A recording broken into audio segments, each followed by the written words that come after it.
सभी को नमस्कार। आज हम माइक्रोमीटर के प्रकार के बारे में चर्चा करेंगे। जितने प्रकार के माइक्रोमीटर आपके बुक्स में हैं, कोशिश करूंगा कि सभी प्रकार के माइक्रोमीटर को बताया जाए। एक नंबर पे जो होता है वो है हब माइक्रोमीटर। क्या नाम है? Hub micrometer. हब क्या है? तो ये जो पुल्ली होता है, इसके बीच वाला भाग जहां पर शाफ्ट फिट किया जाता है उसको हब बोलते हैं। आप सभी को पता है कि ये जो है इसका आर्म होता है, ये आर्म है, और ये बीच वाला हिस्सा जो है ये हब है।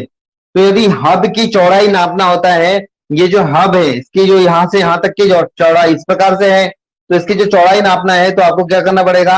माइक्रोमीटर को जो होल आपको ये दिख रहा है, इस होल के अंदर से माइक्रोमीटर को डालना पड़ेगा। तो उसके लिए आपके माइक्रोमीटर का जो फ्रेम है वो एक साधारण माइक्रोमीटर की यू आकार के फ्रेम नहीं होना चाहिए। फ्रेम जो है वो इस प्रकार से होना चाहिए, कुछ इस प्रकार से होना चाहिए, इस प्रकार से, ताकि वो 20 मिलीमीटर तक के होल को भी आसानी से होल के अंदर जाकर उसके माप को माप सके। तो इस प्रकार से यदि माइक्रोमीटर के फ्रेम ये इस प्रकार के आकार में आपको दिखता है तो आप समझ जाइएगा कि ये जो माइक्रोमीटर है ये एक प्रकार के हब टाइप के माइक्रोमीटर है, क्योंकि हब की चौड़ाई को नापने के लिए इसका प्रयोग किया जाता है। इसका जो रीडिंग के बारे में बात करें तो ये आम माइक्रोमीटर के भांति ही रीडिंग लिया जाता है, सिर्फ अंतर इसका फ्रेम से होता है, मटेरियल भी वही सेम होता है। तो ये आपको समझ में आ गया होगा। चलिए अब हम देखते हैं नंबर 2, जिसका नाम है tube micrometer. Number 2 tube micrometer. ये जो ट्यूब है, हब तो आपने देखा ही है हब माइक्रोमीटर के बारे में, है ना? ट्यूब मतलब क्या है? यदि हम किसी कम व्यास के पाइप लेते हैं तो उसको ट्यूब के नाम से जाना जाता है। आमतौर पर ट्यूब जो होता है वो 12 मिलीमीटर से कम साइज के पाइप को ट्यूब कहते हैं। ट्यूब की वॉल थिकनेस, जैसे ये ट्यूब मान लीजिए, इसके वॉल की मोटाई मापना है तो आपको इस प्रकार से ट्यूब माइक्रोमीटर का यूज करना चाहिए।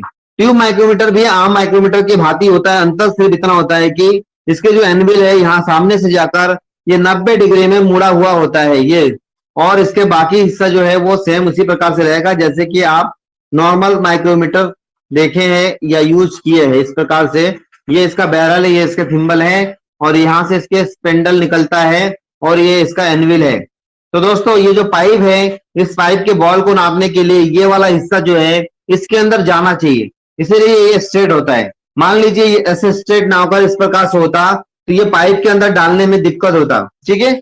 इसीलिए इसको कुछ 90 डिग्री में, ये जो माइक्रोमीटर है इसको भी हम पाइप के अंदर डाल सकते हैं, पर हम 12 मिलीमीटर से कम यदि पाइप के व्यास हो, आईडी हो, इंटरनल व्यास हो, तब हम इसका यूज नहीं कर सकते। तो हम इस प्रकार से इसको डालेंगे, ठीक है? क्लियर है?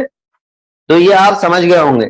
चलिए, तो ये आप समझ गए कि जहां पर पाइप की मोटाई, ये जो पाइप है इसके वॉल थिकनेस को नापना होता है, जब पतले पाइप होते हैं, 12 मिलीमीटर आईडी वाले पाइप होते हैं, तब हम ट्यूब माइक्रोमीटर का यूज करते हैं। नाप लेने का तरीका एक साधारण माइक्रोमीटर के भांति ही कार्य करता है, ठीक है? क्लियर है? चलिए नंबर 3 देखिए, शीट माइक्रोमीटर। जैसे कि नाम से आप समझ पा रहे हैं कि शीट माइक्रोमीटर, शीट मतलब होता है कोई भी स्टील का हो सकता है, कोई मेटल का शीट हो सकता है। माइक्रोमीटर शीट का मतलब क्या है? कोई भी मेटलिक शीट हो सकता है। तो जैसे कि हम किसी शीट से यदि किसी जॉब को बनाते हैं तो हो सकता है कि उसकी जो शीट है, मान लीजिए मैं एक बर्तन बनाता हूं इस प्रकार से, ये कुछ इस प्रकार से मैंने बनाया, तो हो सकता है कि यहाँ पर इसकी थिकनेस कम हो, यहाँ पे इसकी थिकनेस अधिक हो। तो माइक्रोमीटर का फ्रेम इस प्रकार से बनाया जाएगा कि इसके जो फ्रेम है ये 150 mm तक के नीचे डेप्थ में बना होता है। आया समझ में? ताकि 150 mm होने के कारण क्या होगा, ये इसके स्पेंडल है, ये इसका एनविल है, ये मान लीजिए। तो क्या है, शीट को आप यहां नीचे तक कर सकते हैं, तो आप यहां भी नाप सकते हैं, इस नाप को भी नाप सकते हैं, और इतने गहराई में जाकर शीट को काफी हाइट तक के भी आप नाप सकते हैं। मतलब 150 mm तक के आप इसके हाइट में इसको डालकर नाप को ले सकते हैं। तो जब शीट की थिकनेस को नापा जाता है तब शीट माइक्रोमीटर का यूज करते हैं। क्योंकि आप जानते हैं शीट को गेज में नापा जाता है। जब गेज के बारे में बात करते हैं, गेज के जितने नंबर्स बढ़ते जाते हैं उसके हिसाब से उसकी गेज की शीट थिकनेस जो होता है वो कम होता जाता है। इसलिए यदि बात करते हैं कि 16 गेज और 20 गेज, तो ऐसे स्थिति में 16 गेज जो है वो अधिक थिकनेस का होगा और 20 गेज जो है वो कम मोटाई या कम थिकनेस में होता है। इसलिए कभी भी आपको सामान खरीदना है, यदि आप चाहते हैं कि मोटे शीट में खरीदना है तो आप कम गेज के सामान को खरीदें। क्लियर है? चलिए नंबर 4 देखिए, स्क्रू थ्रेड माइक्रोमीटर।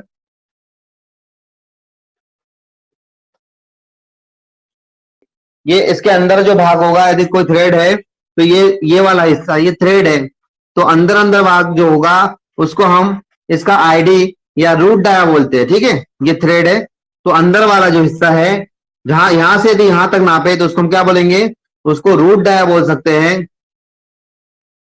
या उसको हम आईडी इनर डाया बोल सकते हैं। और यदि ये बाहर वाला बोले क्रश से क्रश के बीच की दूरी, तो यहां पर आप आईडी की जगह फिर ओडी हो जाएगा। क्या हो जाएगा? ओडी मतलब आउटर डाया। और यदि आपको इस बीच का हिस्सा निकालना है जिसको आप काल्पनिक व्यास या पिच सर्कल या पिच डायमीटर कहते हैं, आपको मालूम होना चाहिए कि इसको कैसे निकाला जाए। तो दोस्तों एक माइक्रोमीटर है जिसमें आप ना निकाले तो भी आप पढ़ सकते हैं डायरेक्ट।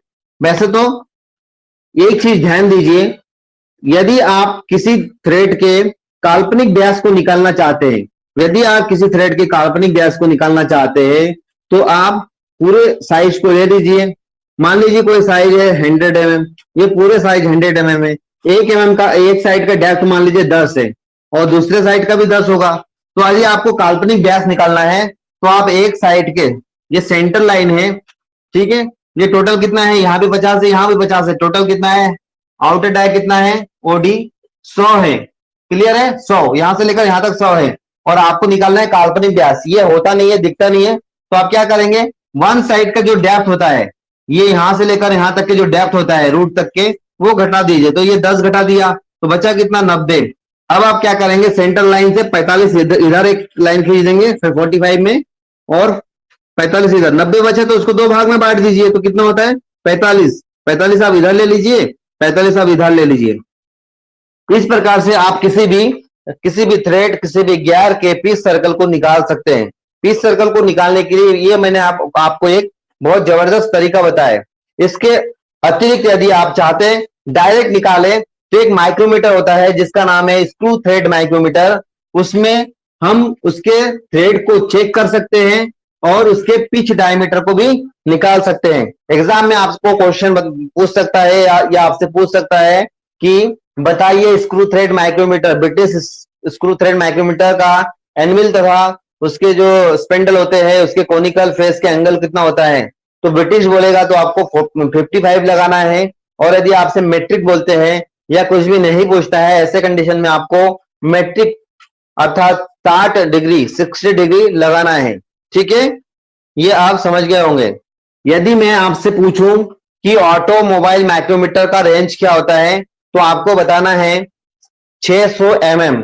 यदि मैं आपसे पूछूं कि इसका अल्पात्मक क्या होता है, इसका लिस्ट काउंट क्या होता है, तो आपको ध्यान रखना है कि इस प्रकार के जो माइक्रोमीटर होते हैं उसका भी नाप लेने का तरीका सेम वही है जो मैंने आपको 4 माइक्रोमीटर में विगत वीडियोस में या विगत क्लास में मैंने आपको बताया, जिसके ऊपर मैंने चर्चा किया। आपको वही आंसर देना है। ठीक है, आपको किसी प्रकार के दूसरे आंसर देने की कोई जरूरत नहीं है। जैसे कि आप नाम से ही समझ पा रहे हैं कि ब्लेड, तो यहां पर आपको ध्यान देना है इस प्रकार के माइक्रोमीटर के सामने के जो हिस्सा होता है वहां पर इस प्रकार से ब्लेड होते हैं, चपटा ब्लेड। ये भाग सिलेंड्रिकल होगा, यहां से लेकर यहां तक सिलेंड्रिकल होगा, लेकिन सामने का जो हिस्सा होगा ये ब्लेड के भांति होगा। बोले तो कैसे, तो देखिए माइक्रोमीटर का पीछे वाला हिस्सा गोल होगा, ये पिछला हिस्सा मान लीजिए ये है, और आगे का हिस्सा जो है वो कुछ इस प्रकार से ब्लेड के भांति ऐसा चपटा होगा। समझ में आया? ये दिख रहा है ना, ये चौड़ा दिख रहा है, तो यहां पर जो हिस्सा है ये ब्लेड के भांति चौड़ा है और ये चपटा है। ऐसे ही इसके सामने से जो स्पेंडल आता है इस प्रकार से, ये सामने से जो स्पेंडल आता है वो भी इस प्रकार से यहां पूरा गोल होगा, लेकिन सामने का हिस्सा जो है वो चपटा में होता, मतलब कि इसके जो अगला वाला हिस्सा है वो चपटा होगा, ये वाला, ये ब्लेड के भांति। अब आपके मन में जो सवाल है वो मेरे मन में भी है कि तो सर इसके अंदर इसके स्पेंडल है और ये बैरल है, तो जब इसको घुमाएंगे तो इसकी ब्लेड घूमेगी ना। आपके मन में भी यही सवाल है और मेरे मन में भी यही सवाल है कि सर ये तो ब्लेड भी, चपटे वाले भाग भी इस प्रकार से घूमेंगे, इस प्रकार से घूमेंगे। आपके मन में भी यही सवाल आ रहा होगा कि हाँ घूमेंगे। दोस्तों नहीं घूमेंगे। अब मैं आपको बताऊंगा कि इसका यंत्रावली कैसा है कि ये घूमते नहीं है। तो पहले तो सुन लीजिए कि इसका यूज कहाँ करेंगे। तो इस प्रकार के माइक्रोमीटर का यूज हम इस प्रकार के झिरी या स्लॉटेड टाइप के जॉब के अंदर के व्यास को लेने के लिए, मान लीजिए कोई जॉब है वो इस प्रकार से है, ये फ्लेंज है। आपने मोटरसाइकिल के जहां पर इंजन लगा होता है, जिसके अंदर पिस्टन अप डाउन होता है, वो तो देखे होंगे पतले पतले फ्लेंज लगे हुए हैं। यदि आप फ्लेंज को छोड़कर अंदर के जो इस प्रकार से ये वाला भाग है जिसके अंदर पिस्टन चलती है, ब्लॉक बोलते हैं इसको, ये वाला साइज आप लेना चाहते हैं, तो क्या आप आम माइक्रोमीटर के ये वाला जो स्पेंडल है उसके अंदर घुसा सकते हैं? नहीं घुसा सकते हैं। बस दोस्तों इसी कारण से हम ब्लेड टाइप के माइक्रोमीटर का प्रयोग करते हैं। दोस्तों इस प्रकार के माइक्रोमीटर का ये वाला हिस्सा जो रहता है वो तो फिक्स रहता है, वो आसानी से इसके अंदर चला जाता है। लेकिन सवाल आता है कि इसको यदि हम घुमाएंगे तो घूमेगी नहीं, ऐसा कौन सा यंत्रावली है? तो देखो मैं आपको यंत्रावली बताता हूं, थोड़ा ध्यान देना, थोड़ा ध्यान दीजिएगा तो काम बन जाएगा। ये मान लीजिए स्पेंडल है, तो उसके ये स्पेंडल है, ये सामने चपटा वाला ब्लेड है, तो इसके अंदर जो इस प्रकार से जैसे हमारे घुटने घुटने में एल्बो होता है, मतलब जो कटोरी होता है ना, कटोरी, हमारा घुटना कैसा है मालूम है? इस प्रकार से कटोरी के अंदर बैठा हुआ है एक के साथ एक। तो ये क्या होता है कि मोशन तो ऐसा ऐसा मिलता है लेकिन वो निकल नहीं पाता है। तो उसके जो स्पेंडल होता है कुछ इस प्रकार से होता है कि उसके ये वाला जो थिम्बल वाला हिस्सा है वो इस प्रकार से बैठा हुआ है, इसके स्पेंडल के आगे वाला भाग एकदम इस प्रकार से कटोरी के अंदर बैठा हुआ है, ताकि हम जब उसको घुमाते हैं तो वो घूमता हुआ है तो आगे इसको बढ़ा देता है।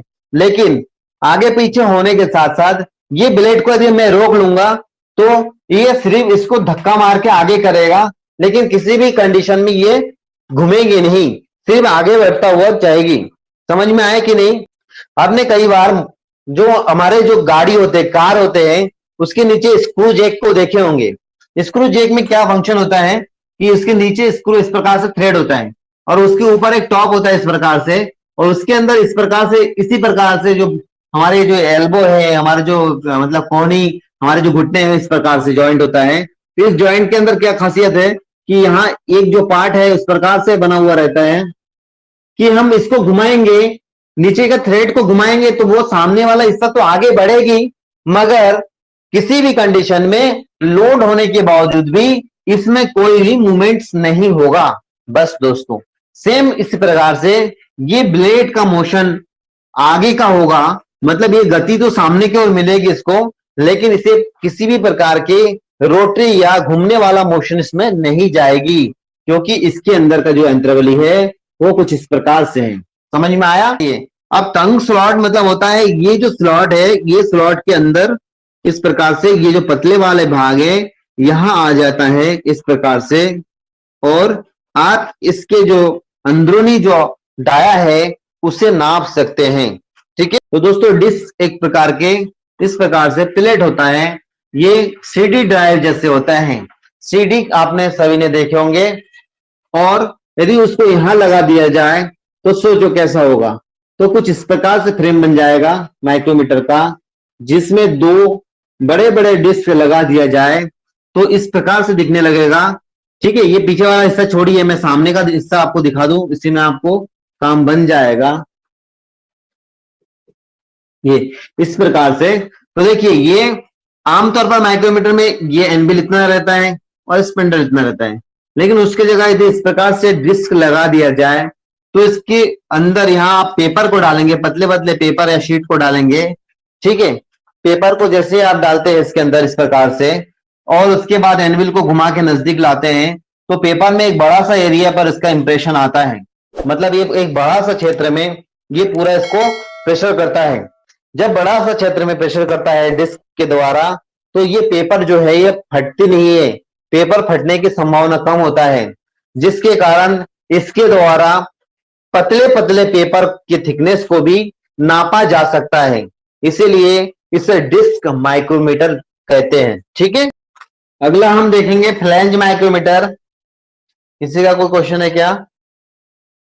चलिए देखिए फ्लैंज क्या होता है। देखिए फ्लैंज क्या होता है, सबसे पहले आप ये जान लीजिए कि यदि माइक्रोमीटर, ये मान लीजिए माइक्रोमीटर है, ये इसका फ्रेम है।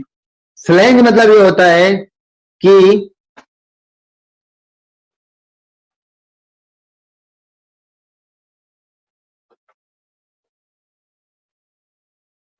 इस प्रकार से, अब आपको ये लग रहा होगा कि ये ड्राइंग भी कुछ उसी प्रकार से है जैसा जैसे आपने किसमें देखा था, डिस्क में। तो दोस्तों ये माइक्रोमीटर थोड़ा अलग इसलिए है क्योंकि इस माइक्रोमीटर के सामने का जो फ्लैंज है वो इस प्रकार से टेपर में होता है, पीछे के हिस्सा इस प्रकार से, और जब इस प्रकार से, नाम लिख दे क्या,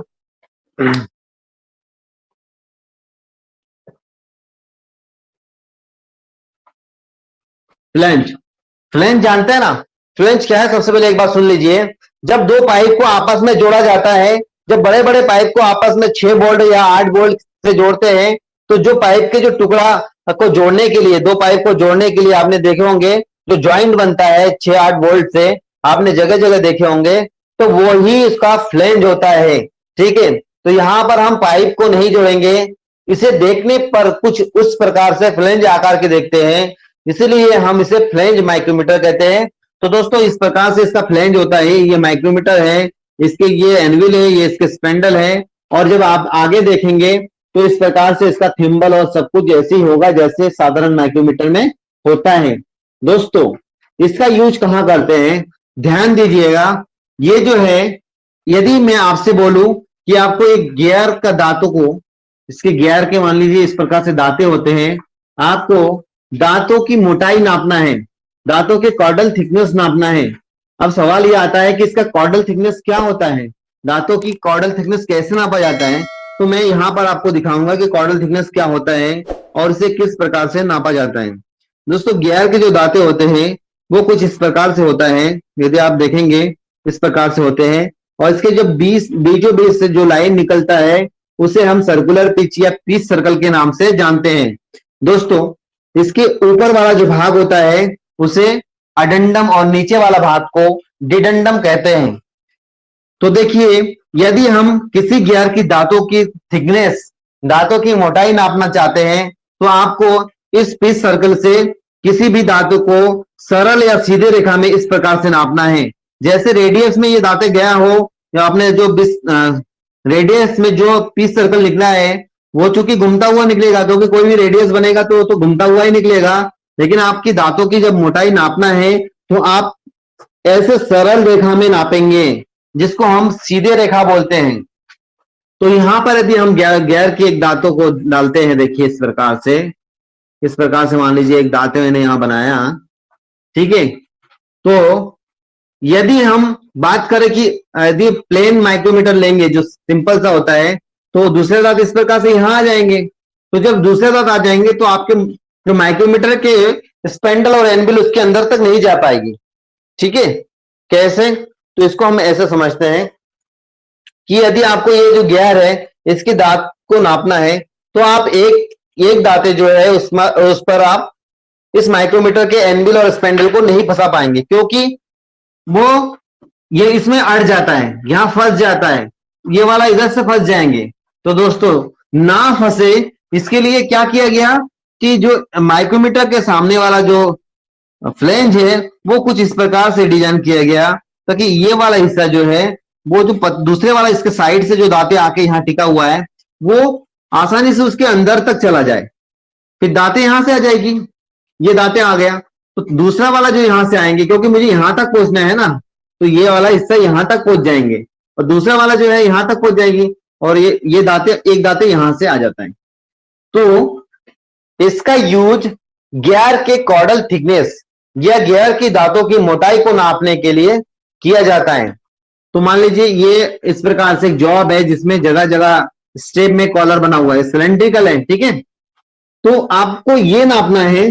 अब साधारण माइक्रोमीटर इसके अंदर घुस नहीं पाएगी तो नहीं नाप पाओगे। यदि ये इस टाइप से फ्लेंज टाइप के माइक्रोमीटर ले लेते हो तो इस प्रकार से आप ये वाला हिस्से और ये वाला हिस्सा को आसानी से नाप सकते हैं। आया समझ में? अंदर वाला ये वाला भी नाप सकते हैं, ये वाला भी नाप सकते हैं।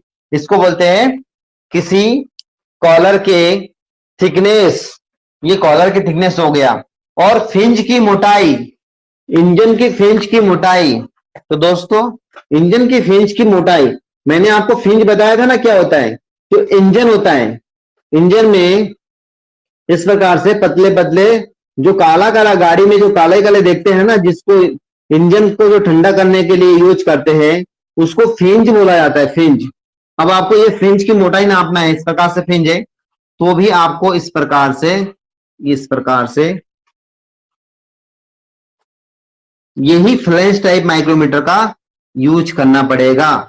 यही फ्लेंज टाइप माइक्रोमीटर का यूज करके आप नाप सकते हैं किसी भी, इस प्रकार से किसी भी फ्लेंज की मोटाई नापना है, फ्लेंज की जो थिकनेस होता है उसको नापना है, तो आप इसका प्रयोग करेंगे, ठीक है। किसी चाइनीज वाले की दुकान में जाके कॉम्बी बोलते हैं तो वो सारी चीज को मिलाकर देते हैं। तो दोस्तों यहाँ हमारे पास सारी चीज मिलाने लायक कोई चीज नहीं होता है। हमारे मापने का जो औजार होता है, एक तो होता है मैनुअल टाइप का, दूसरा होता है डिजिटल टाइप का। ये जो होता है ये मैनुअल है, इसको घुमा घुमा कर हम सेट करते हैं। आप देख पा रहे होंगे जो भी माप होता है इसे हम घुमा घुमा कर सेट करते हैं। इसी प्रकार से जो रीडिंग हम देखते हैं वो मैनुअली आपको पढ़कर और उसके कैलकुलेशन करना पड़ता है कि इतना mm, इतना इंच, जो भी साइज होता है उसका कैलकुलेशन करते हैं। लेकिन दोस्तों इसके जगह यदि आप डिजिटल माइक्रोमीटर देखेंगे तो डिजिटल माइक्रोमीटर में इसका सिस्टम थोड़ा अलग होता है। वो इस प्रकार के जो रीडिंग होते हैं वो डिजिटल रूप में आपके सामने प्रकट करता है। आमतौर पर सभी कंपनियों के पास मैक्सिमम इस माइक्रोमीटर का आज ज्यादा यूज, बड़े ही प्रयोग किया जाता है। आप इसमें यहाँ पर आपको एक डिजिटल एक डिस्प्ले दिखेंगे। जो भी माप आपका यहाँ आता है वो इस जगह पर भी डिजिटल रूप से, या तो ये फ्रेम के ऊपर हो सकता है या इसके एनबिल के इसके जो स्पेंडल है यहाँ बैरल के साइड में किसी जगह हो सकता है। तो ये माइक्रोमीटर आप लोगों ने देखा होगा, यदि नहीं देखे तो इसको एक बार आप नेट से देख लीजिएगा। इसको कॉम्बी माइक्रोमीटर के नाम से जाना जाता है। आपने माइक्रोमीटर देखे हैं ना, उसमें 0.01 होता है ना, पर डिजिटल में जब जाते हैं ना तो इसमें एक जीरो और भी बढ़ जाता है, ठीक है। ये और एक्यूरेसी वाला भी, और ये वाला भी मिलता है, पर ये वाला ज्यादा यूज करते हैं क्योंकि इसका एक्यूरेसी ज्यादा है। तो जिसका एक्यूरेसी ज्यादा है उसका यूज करने से ज्यादा फायदा भी है। अब हम बॉल टाइप माइक्रोमीटर के बारे में चर्चा करेंगे। बॉल टाइप माइक्रोमीटर जो है वो किसी बॉल के डाया को मापने के लिए यूज करते हैं। दोस्तों यदि आमतौर पर जो हम माइक्रोमीटर यूज करते हैं उस माइक्रोमीटर में यदि बॉल को लगा दे और उसको यदि हम इस प्रकार से घुमाए तो थोड़ा सा भी प्रेशर होगा या अनबैलेंस होगा बॉल की, तो निश्चित रूप से बॉल जो है वो उचक के इधर उधर फेंका जाएगी। ये आप समझ गए होंगे, ठीक है। कैसे ये जो माइक्रोमीटर है और इसके एनबिल और स्पेंडल के बीच में यहाँ पर बॉल लगा दिया जाए तो बॉल का जो कांटेक्ट होता है वो पॉइंट कांटेक्ट होता है। यदि किसी बॉल को जमीन पे रखेंगे तो इतना सा कांटेक्ट बनता है। तो दोस्तों जब इस प्रकार के कांटेक्ट बनता है तो बॉल हो सकता है कि इसमें से निकल के गिर जाए। तो इस समस्या से बचने के लिए माइक्रोमीटर के एनबिल और स्पेंडल में एक विशेष आकार के शेप दिया गया, कुछ इस प्रकार से शेप दिया गया ताकि उसके जो ये एनबिल वाला भाग है और इसके स्पेंडल वाला जो स्पेंडल ये वाला भाग है वहां पर एक कर्व आकार के, इसको हम कॉनकेव स्पेंडल बोल सकते हैं। मतलब इसमें अवतल इस प्रकार के आकार दिया गया जिसके कारण इसमें बॉल को फंसा दिया जाए तो बॉल गिरती नहीं है और हम इसे आसानी से रीडिंग भी ले सकते हैं। इससे हम रीडिंग प्राप्त कर सकते हैं और बॉल स्लिप नहीं होती है। समझ गए आप? ये जो माइक्रोमीटर है इसमें यदि सिर्फ स्पेंडल और एनविल के दोनों फेस पर जो कार्बाइड के जो टिप लगे हुए हैं उसमें एक थोड़ा सा कॉनकेव मतलब अवतल फेस बना दिया जाए तो आप बॉल को भी इसमें पकड़ सकते हैं। बस इसी के कारण इसे बॉल माइक्रोमीटर के नाम से जाना जाता है। आप लोग पढ़ाई करिए, मैं आपके साथ हूं और ऊपर वाला भी आपके साथ है। जय हिंद, जय भारत। हम मिलेंगे अगले क्लास में।